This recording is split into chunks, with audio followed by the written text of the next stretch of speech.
വളരെ വ്യക്തമായി ഇമാം ബുഖാരി ഉദ്ധരിക്കുന്ന, അതേപോലെ ഇമാം മുസ്ലിം ഉദ്ധരിക്കുന്ന, എന്തിനേറെ മുത്തഫഖുൻ അലൈഹി ആയിട്ടുള്ള ഹദീസുകളിൽ മുതവാത്തിറായ നിലക്ക് വന്നിട്ടുള്ള ഒരുപാട് വിഷയങ്ങൾ, ഒട്ടനവധി കാര്യങ്ങളെ പല കാരണങ്ങളാൽ നിഷേധിക്കുന്ന, അതിനെ എതിർക്കുന്ന ഒരു സമീപനം ഈ 2002 ശേഷമുള്ള മടവൂർ വിഭാഗത്തിൽപ്പെട്ട പണ്ഡിതന്മാരുടെ പ്രഭാഷണങ്ങളിലൂടെയും അതേപോലെ അവരുടെ എഴുത്തുകളുടെയും കാണുവാൻ സാധിച്ചിട്ടുണ്ട്. അതിൽപ്പെട്ട 1-2 കാര്യങ്ങൾ ഞാൻ ഇവിടെ എണ്ണി പറയുകയാണ്. ഇത് കൂടുതൽ വിശദീകരിക്കാൻ സമയമില്ല. ഞാൻ വായിക്കുന്നത് അതിന്റെ മൂലം, രേഖാമൂലമാണ്. അത് നിങ്ങൾ പരിശോധിക്കാൻ വേണമെങ്കിൽ അങ്ങനെയും സത്യാവസ്ഥ അറിയാൻ വേണ്ടി ചെയ്യാവുന്നതാണ്. അതിൽ ഒന്ന്, ഖബർ ശിക്ഷ അത് വിശുദ്ധ ഖുർആനിന് എതിരാണ്. ഖബറിലെ ശിക്ഷ വിശുദ്ധ ഖുർആനിന്റെ ആശയത്തിന് എതിരാണ് എന്ന് ബഹുമാന്യനായ അബ്ദുസ്സലാം സുല്ലമി ബുഖാരി പരിഭാഷയിൽ 2-ാം വാള്യം 202, 220, 630 എന്നീ ഭാഗങ്ങളിൽ എഴുതി വെച്ചിട്ടുണ്ട്. ഇത് യഥാർത്ഥത്തിൽ അഹ്ലുസുന്നത്തി വൽ ജമാഅത്തിൽ നിന്ന് പുറത്തുപോയിട്ടുള്ള പ്രമാണങ്ങളെക്കാൾ മനുഷ്യന്റെ ബുദ്ധിക്ക് പ്രാധാന്യം നൽകുന്ന മുഅത്തസിലിയ വിഭാഗത്തിൽപ്പെട്ട ആളുകളുടെ സ്വഭാവമാണ്. അവരെ സംബന്ധിച്ചിടത്തോളം യുഖദ്ദിമൂനൽ അഖ്ല അലൻ നഖ്ലി എന്നാണ്.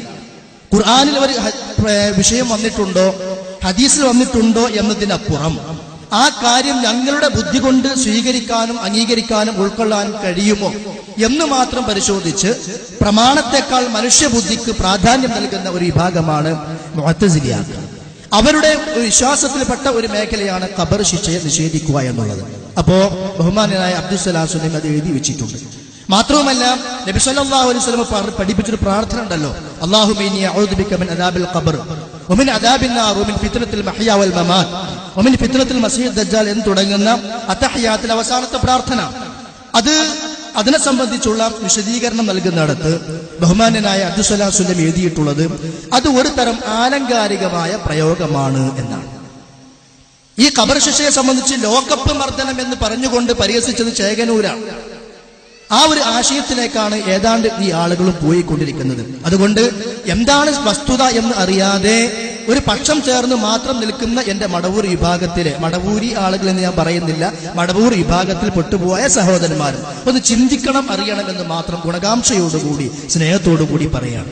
അതേപോലെ തന്നെ നബി സല്ലല്ലാഹു അലൈഹി വസല്ലമയുടെ മിഅ്റാജുമായി ബന്ധപ്പെട്ടുകൊണ്ട് അത് ശാരീരികമല്ല, അത് സ്വപ്നമാണ് എന്ന ഒരു വിശദീകരണം പണ്ഡിത ലോകത്ത് പല ചർച്ചകളും മറ്റു കാര്യങ്ങളൊക്കെ നടന്നിട്ടുണ്ട്. അതിന് ആരെങ്കിലും വിമർശനങ്ങൾ പറഞ്ഞിട്ടുണ്ടെങ്കിൽ അതിന്റെ മറുപടിയും അഹ്ലുസുന്നത്തി വൽ ജമാഅത്തിന്റെ പണ്ഡിതന്മാരെ കൊടുത്തിട്ടുണ്ട്. പക്ഷെ ഇന്ന് അതൊരു ശാരീരികമായി ഉണ്ടായ കാര്യമല്ല എന്ന് നിഷേധിക്കുന്ന അവസ്ഥയിലേക്ക് ഇവർ എത്തിച്ചേർന്നു. അതിൽ ഒന്ന് ബുഖാരി പരിഭാഷ 3-ാം വാള്യം 181-ാമത്തെ പേജ്, ഈ പരിഭാഷയിൽ തന്നെ 3-ാം വാള്യം 154-ാമത്തെ പേജ്, അതേപോലെ റിയാദുസ് സ്വാലിഹീൻ പരിഭാഷ 3-ാം വാള്യം 20-ാമത്തെ പേജ്, ഇതിലെല്ലാം അബ്ദുസ്സലാം സുല്ലമി എഴുതി വെച്ചിട്ടുള്ള ഒരു കാര്യമാണ്. അതേപോലെ തന്നെ നരകത്തിന് മുകളിലൂടെയുള്ള സിറാത്ത്, ജിസ്റുൻ ഫൗക ജഹന്നം, നരകത്തിന് മുകളിലൂടെയുള്ള ഒരു ജിസ്ർ, പാലം എന്ന് ഹദീസിൽ പരിചയപ്പെടുത്തിയിട്ടുണ്ട്. ഈ പറഞ്ഞ കാര്യങ്ങളെയൊക്കെ നിഷേധിക്കുന്ന ആളുകളാണ് മുഅ്തസിലിയാക്കൾ. അതേപോലെ ചേകനൂർ നിഷേധിച്ചിട്ടുണ്ട്. സലാം സുല്ലമി പറയുന്നത് അങ്ങനെ ഒരു പാലം ഇല്ല എന്ന്, അത് ഒരു വഴി എന്ന അർത്ഥം മാത്രമേ ഉള്ളൂ. യഥാർത്ഥത്തിൽ നബി സല്ലല്ലാഹു അലൈഹി വസല്ലമ വഴുവഴുപ്പുള്ള, അതേപോലെ തന്നെ നേരിയ എന്നൊക്കെ പറഞ്ഞ് പരിചയപ്പെടുത്തിയ കൃത്യമായ ജിസ്റുൻ ഫൗക ജഹന്നം എന്ന ഹദീസിൽ വന്നിട്ടുണ്ട്. എന്നിട്ട് പരലോകവുമായി ബന്ധപ്പെട്ട വിഷയത്തിൽ അവിടെ പാലം എന്ന പരാമർശം ഇല്ലാത്ത ഒരു ഹദീസ് എടുത്തുകൊണ്ട് സലാം സുല്ലമി പറയണ്ടായി, ഈ ഹദീസിൽ പാലത്തെക്കുറിച്ച് യാതൊരു പരാമർശവുമില്ല, അതുകൊണ്ട് പരലോകത്തിൽ സിറാത്ത് ഇല്ല എന്ന് ആ നിലക്ക് അദ്ദേഹം വിശദീകരിക്കുന്നുണ്ട്. അപ്പൊ അവിടെയും അവർക്ക് പിഴവ് സംഭവിച്ചിട്ടുണ്ട്. അതേപോലെ ചന്ദ്രൻ പിളർന്നു എന്നുള്ളത് സത്യമാണ്. നബി സല്ലല്ലാഹു അലൈഹി വസല്ലം സ്വഹാബികൾ കാണിച്ചു കൊടുത്തു, മലയുടെ അപ്പുറത്തും ഇപ്പുറത്തുമായി കൊണ്ട് അത് 2 ഭാഗമായി പിളർന്നു. പ്രവാചകന്റെ കാലഘട്ടത്തിലായിരുന്നു അത്. പക്ഷെ അദ്ദേഹം പറയുന്നു അത് പിളർന്നിട്ടില്ല.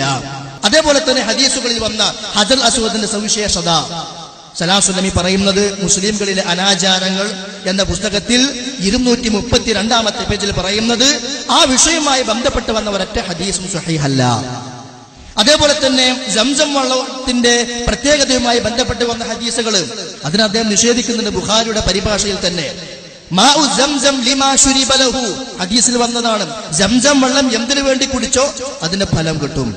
ഹുവ ശിഫാഉ സുഖമിൻ പിന്നെ രോഗികൾക്കുള്ള ശമനമാണ്, അതുപോലെ വിശക്കുന്നവരുടെ ഭക്ഷണമാണ് എന്ന് നബി സല്ലല്ലാഹു അലൈഹി വസല്ലം പറഞ്ഞ ഹദീസുകളിൽ അതിന്റെ രൂപത്തിൽ പദത്തിൽ ഞാൻ പറഞ്ഞിടത്ത് വ്യത്യാസം വന്നിട്ടുണ്ടെങ്കിൽ ക്ഷമിക്കണം. ആ അർത്ഥത്തിൽ വരുന്നൊരു ഹദീസ് കാണുവാൻ സാധിക്കും. പക്ഷെ ഇതിന്റെ എല്ലാം ഈ നിലക്കുള്ള പ്രത്യേകതകളെ, പ്രാധാന്യങ്ങൾ നിഷേധിക്കുന്ന, എതിർക്കുന്ന സമീപനമാണ് ഈ പണ്ഡിതന്മാർ സ്വീകരിച്ചു കൊണ്ടിരിക്കുന്നത്. അതേപോലെ തന്നെ തിങ്കളാഴ്ച നോമ്പിന്റെ സുന്നത്തുമായി ബന്ധപ്പെട്ടുകൊണ്ട് അതിനൊരു എതിർക്കുന്ന രീതിയിലുള്ള സംസാരം 2009 ഏപ്രിൽ മാസം 3 ഇറങ്ങിയ പിന്നെ ഷബാബിൽ ലേഖനം വന്നിട്ടുണ്ടായിരുന്നു. അതേപോലെ ശവ്വാൽ മാസത്തിൽ 6 നോമ്പിന്റെ സുന്നത്തിന്റെ പ്രാധാന്യതയെ കുറച്ചു കാണിക്കുന്ന രൂപത്തിലുള്ള സംസാരങ്ങൾ.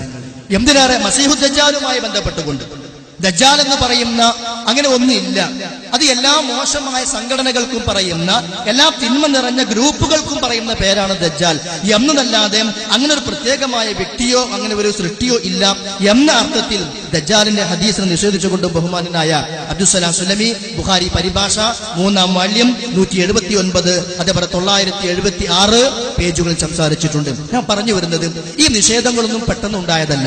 ഇതൊക്കെ ശരിക്ക് പ്രമാണത്തിന്റെ അപ്പുറം, ഇതാണ് സലഫി മൻഹജിൽ നിന്നുള്ള വ്യതിയാനം എന്ന് പറയുന്നത്. ഇവിടെ അതുകൂടി നമ്മൾ ചേർത്ത് മനസ്സിലാക്കേണ്ടതുണ്ട്.